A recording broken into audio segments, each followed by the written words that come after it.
ఇప్పుడు పార్లమెంట్ జరుగుతుంది.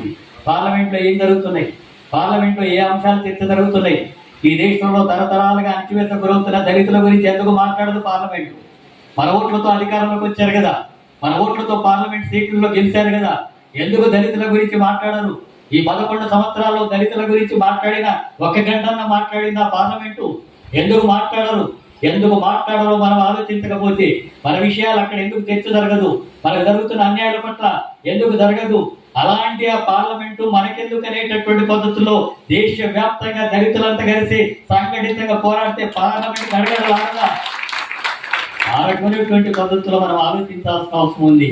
ఇప్పుడు ఉపరాష్ట్రపతి రాజీనామా చేశాడు. ఆయన ఎందుకు రాజీనామా చేశాడు? ఎందుకు రాజీనామా చేయించారు? దానికి వెనకాల ఉన్నటువంటి కుట్ర ఏంటి?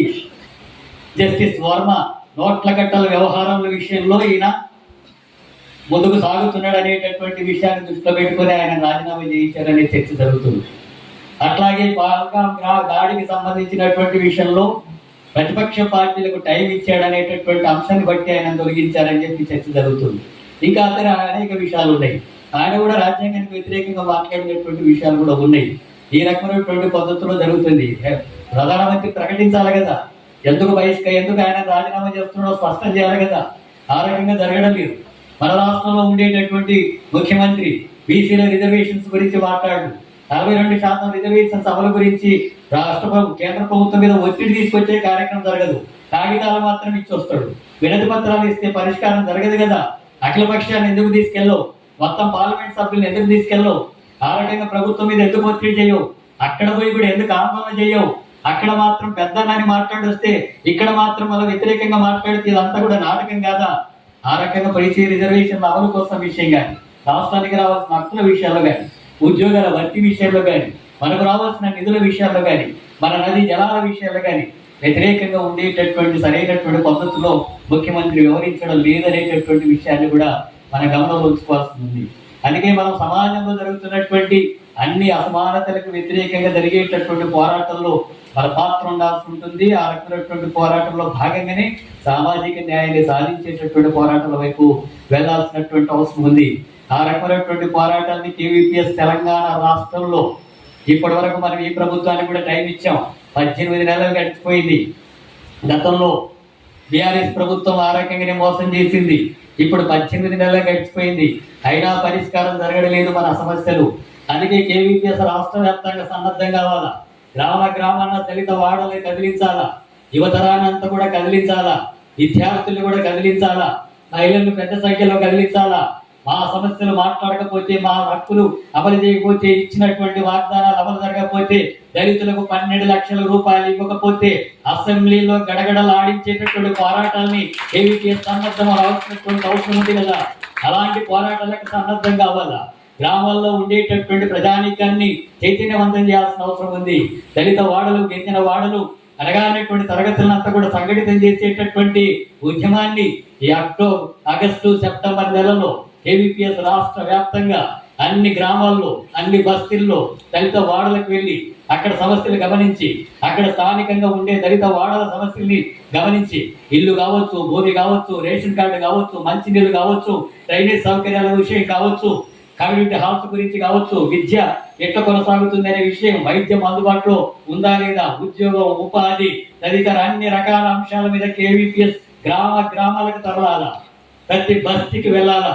అన్నిట్లో ఆ ప్రజలంతా కూడా దళిత వాడలను సమీకరించి వాళ్ళ సమస్యల పరిష్కారం కోసం పోరాటానికి సన్నద్ధం కావాలా. ఆగస్టు సెప్టెంబర్ అంతా కూడా గ్రామాన్న కేవీపీఎస్ దళిత వాడల్లో కేవీపీఎస్ జెండా ఎగరాలా, కేవీపీఎస్ పోరాటాలు నిలబడాలా.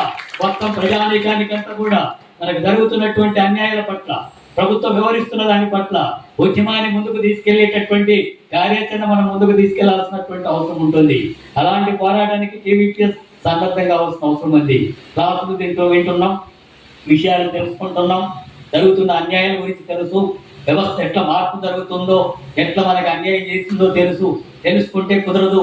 మనం పోరాట రంగంలోకి దూకాల, కథన రంగంలోకి దూకాల.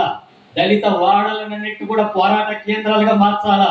దళితులంతా కూడా మౌనంగా కూర్చుంటే కుదరదు. ఎంతకాలం దళితులు మౌనంగా కూర్చుంటే అంతకాలం అన్యాయం జరుగుతూనే ఉంటుంది. ఎంతకాలం దళితులు ఎప్పుడైనా సరే తిరగబడితేనే వాళ్ళ హక్కులు సాధించడం అనేది సాధ్యమవుతుంది. అలాంటి పోరాటాలకు కేవీపీఎస్ ఉండాల్సిన అవసరం ఉంది.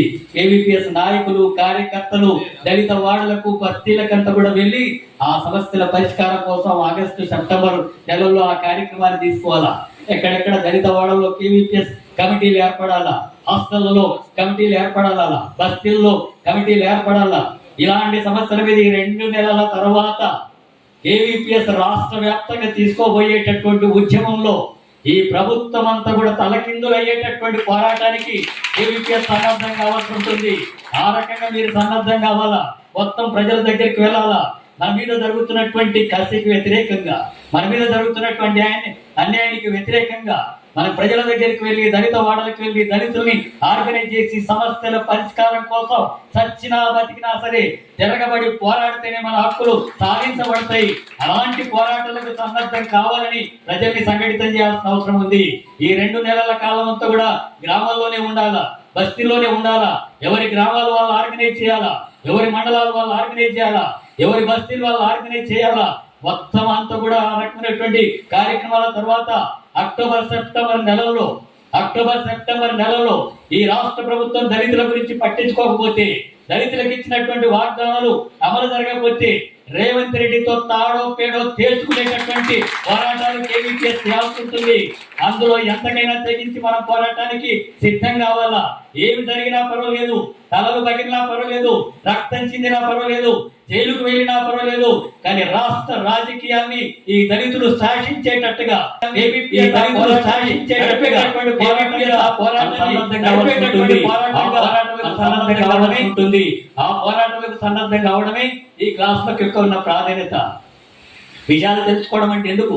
మనకి అన్యాయం జరుగుతుంది, మనకు అవమానం జరుగుతుంది, కుల వివక్ష కొనసాగుతుంది, పేదరికం ఉంటుంది, మనల్ని మనుషులుగా చూడడం లేదు అని బాధపడుతూ కూర్చుంటే ఎట్లా? ఇంకెంతకాలం చూడాలి, ఇంకెంతకాలం భరించాలి, ఎంతకాలం ఈ అన్యాయాలు ఉండాలి, ఎంతకాలం అవమానాలు ఉండాలి కదా. తిరగబడాలి కదా, హక్కుల కోసం పోరాడాలి కదా, లేచి నిలబడాలి కదా, తలెత్తుకొని తిరగగలగాలి కదా. దళిత సమాజం అంతా కూడా తలెత్తుకొని తిరిగేటట్టుగా కేవీపీఎస్ జెండా ఎగరాలి కదా. అలాంటి పోరాటాలకు సన్నద్ధం చేయడమే ఈ రోజు మన ముందుండేటటువంటి కర్తవ్యం. అలాంటి పోరాటాలకు నిలబడితేనే కేవీపీఎస్ నాయకత్వం సరిగ్గా పనిచేస్తున్నట్టుగా లెక్క. పోరాటాలే మార్గం. ఇక ముందు గ్రామాల పోరాటాలే, జిల్లాల్లో పోరాటాలే, రాష్ట్రంతో పోరాటమే, కేంద్రంతో కూడా పోరాటమే. పోరాటం వల్ల మాత్రమే దళితుల హక్కులు సాధించబడతాయి. ఆ పోరాటంలో కేవీపీఎస్ ముందుండాలా. అన్ని దళిత సంఘాల కంటే కేవీపీఎస్ ముందుండాలా. అందరిని కలుపుకపోయేటటువంటి ఉద్యమంగా ఉండాలా. దళితులంతా కూడా ఐక్యం చేసేటటువంటి ఉద్యమంగా ఉండాలా. మతోన్మాదానికి వ్యతిరేకంగా పోరాడేటటువంటిదిగా ఉండాలా. శ్రామిక వర్గాలంతా కూడా కలుపుకొని పోయేటటువంటి పోరాటంగా ఉండాలా. ఏవీపీఎస్ అలాంటి లక్ష్య సాధన కోసం పోరాటాన్ని నడపడం అనేటటువంటిది మన ముందున్నటువంటి కర్తవ్యం. అలాంటి పోరాటాలకు మీరందరూ కూడా సన్నద్ధం అవుతారని, ఆ పోరాటాలకంతా కూడా మనకు కావాల్సినటువంటి కార్యాచరణని రూపొందించుకొని ముందుకు సాగాల్సి ఉంటుందని చెప్పి తెలియజేస్తూ ఈ అవకాశం ఇచ్చినందుకు మీ అందరికి కూడా ధన్యవాదాలు.